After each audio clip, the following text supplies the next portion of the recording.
Subscriber asked me a great question. How long do you have to wait after an EMP to take electronic components out of a Faraday cage? Hang on, I'm going to tell you about it.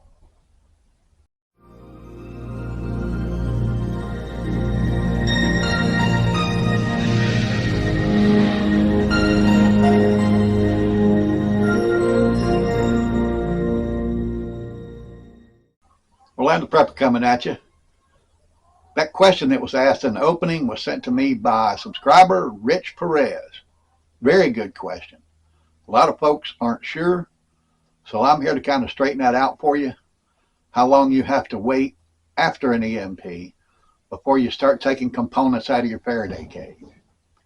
Well, you can do it almost instantaneously because the damage from an EMP happens within hundredths of a second.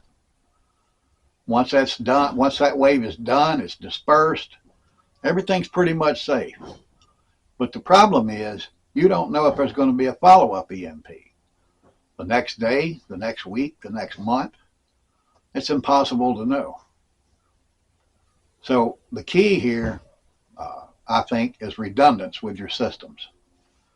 Don't have just one backup for, your radios or your power supply, or your lights or whatever. Stack them up, have 2, 3, 4 backups. So when that EMP does pop off, you take one out, you're good to go, hopefully forever, but you never know. The next week, they might pop off another one just to make sure the damage is done. And if they do, then you have even more equipment to fall back on. That's the key to this thing, guys. That's the key to any prepping items that you're putting away, you're storing away, whatever. You can't have just one backup for anything. You can't have just 1 month's worth of food. You can't have just one water filter. You've got to have more of those things that you can fall back on over time, just in case. So, how long do you have to wait? It's up to you.